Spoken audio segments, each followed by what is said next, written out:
Hey, it's Aaron here, pulling up to Northeast Texas Tactical to compete in one of their long-range shooting competitions. Stick around, let's see how well I do today.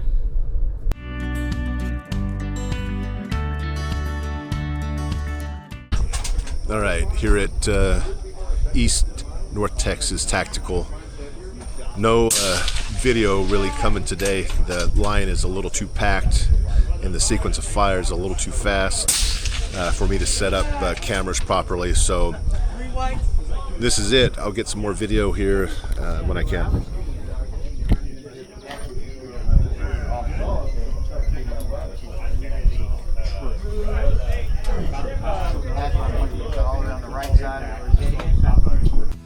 All right, I just got through shooting the Northeast Texas Tactical BellyFlop match. Had a great time. Shout out to the guys there. This is my second time visiting. The first time I made a video about joining their 1 mile club, which I didn't even know was a thing, which is actually a pretty cool and rewarding experience. So check out that video previously from about 2 weeks ago. And just wanted to do a quick recap. Unfortunately, the way the venue is set up and the amount of shooters on top of the Connex platform where you shoot from, and the fast pace of the match, it was just really hard for me by myself to try to do any filming without being in the way or slowing down the procedure of the match. So instead, what I would like to do today is do a quick review on the gun that I used in the match, and then give some highlights about the match. I did take first place in the match. I registered for the Magnum division. I know there was a few other Magnum cartridges there, but for the most part, the entire field, I think, was shooting smaller caliber rifles, which proved, very challenging. The wind does pick up there, and it was an interesting match. But overall, I have a great experience there, and I look forward to going back and shooting more of these matches, or just going back to the range in general and shooting other caliber rifles, including this one. So let me go ahead and start. This is the same platform that I use in all of my ELR competitions. This is the Barret MRAD. Currently, I have the 300 PRC barrel in here. This is what I use for the lighter competitions, the 1,000, 1,200 yard competitions. I use Berger bullets, 230 grain Berger bullets with H1000. I've found, the load that works fantastic with this setup, with the suppressor. It just, the harmonics, it likes it. So I clean everything really good, including the suppressor. This is a Banish 30 suppressor from Silencer Central. Of course, have a wrap on it to keep that mirage down. You don't want the mirage messing up your field of view. We already have a lot of that here in East Texas as it is. We get lots of rain here, and then when it's almost 100 degrees, the steam rising up is quite challenging. So again, you definitely want to have some kind of cover on your suppressor to help take out that mirage factor. All right, moving down, I've already talked about the suppressor. This is the 300 PRC barrel.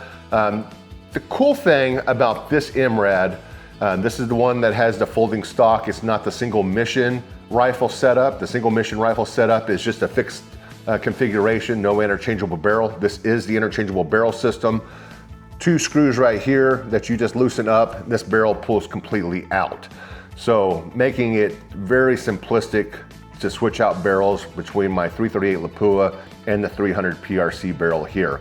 Now, I do have weights that I put on this rifle.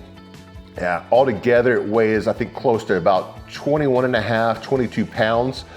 So it just basically helps me keep that recoil coming straight back into me without any real muzzle jump, and it works great. I see everything through my field of view.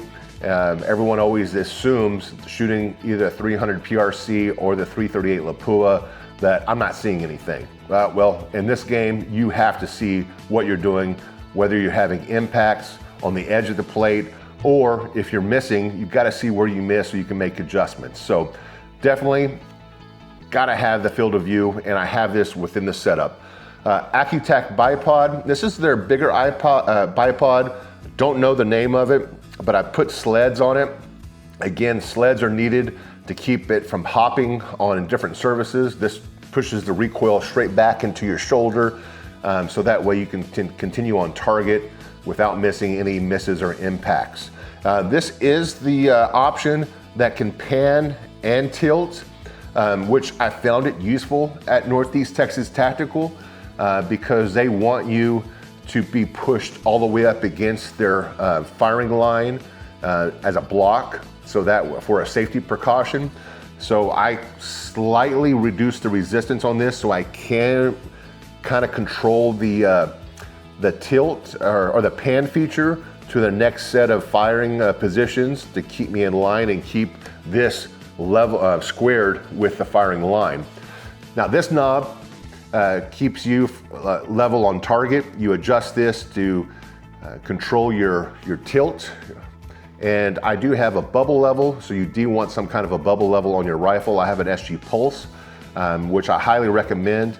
A lot of people at the range always ask me what the green light is. You know, when it's green, that means you're good to go. You can calibrate that to a very small setting or a wider setting depending on your preference. I have it set pretty short, so you have to be almost truly, you know, lined up with your target.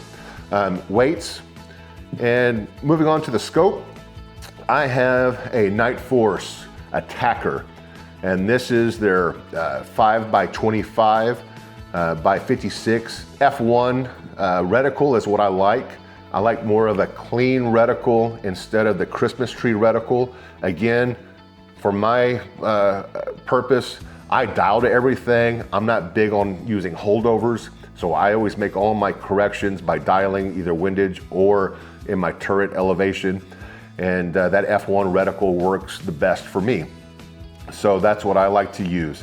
And on top of that, they have another model that's 7x35, but this model actually gives you 120 MOA of dial. But yes, I do use MOA. It's what I'm always used to using.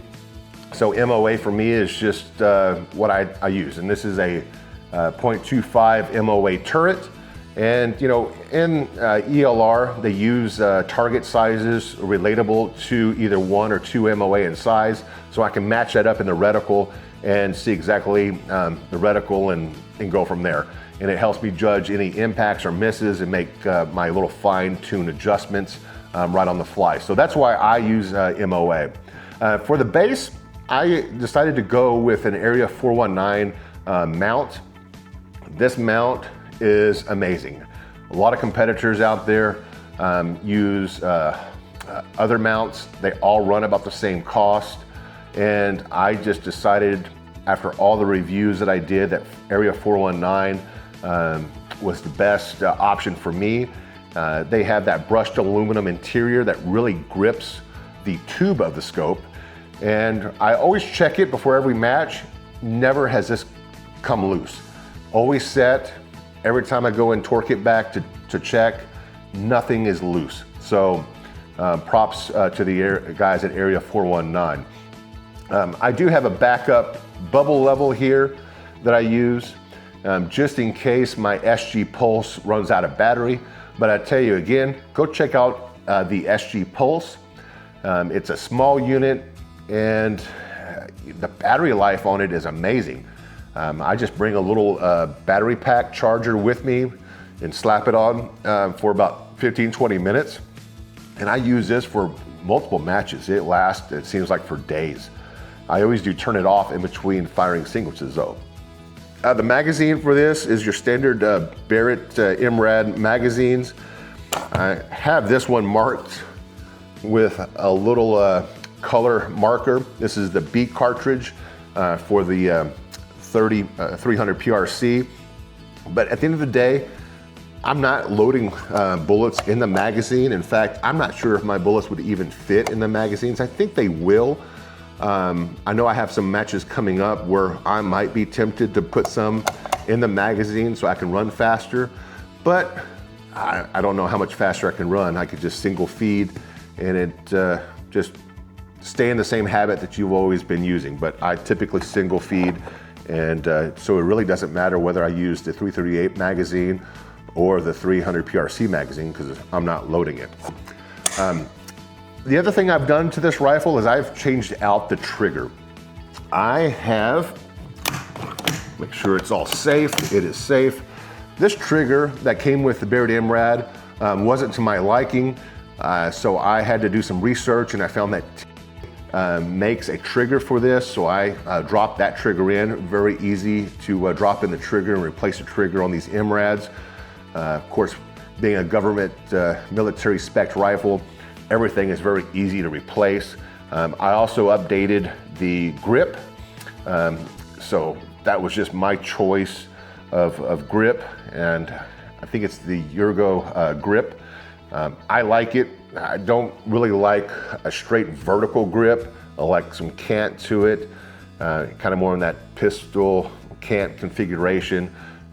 So that's just my preference. And of course, the MRAD gives you all sorts of feature benefits of cone cheek and length of pull adjustments. I have the bag rider attachment on here. There's a little pick rail at the bottom that you can use. And then everyone sees that I get a lot of questions about my little square black pieces that I put underneath the bag. It's horse mat stalls, rubber, any kind of a rubber mat that you can find. I use a jigsaw, cut them out, and that just gives me a really good platform to stack to increase your height in your rear butt pad. And then I just use this Armageddon gear bag. I go back and forth between two different bags. One's a heavy fill peanut bag, and then this one is kind of the softer, squishier feel bag. It's kind of like a medium feel, I guess, maybe with the glass beads inside of it. But that is what works well for me because it creates a deep channel, so it doesn't move around on me. And again, it's what I've been using, it's what I've been practicing with. So again, you know, you don't want to change things up during the middle of a match or right before a match if you're not used to practicing with it. This is what I use. So, quick overview of my Barret MRAD in 300 PRC. Great gun. Next year, I'm tempted to build a custom rifle of some sort to compete in ELR. So it'll probably be a heavier 338 or a 33 caliber rifle. But man, you know, for getting the job done, this Barret MRAD is so cool. You can just put different barrels on it. If I wanted to buy a 300 Norman barrel, I could. So it's just, you know, really awesome. I know they're quite expensive, but for the features you get out of it and the quick accessibility to change barrels, it could be worth it for you.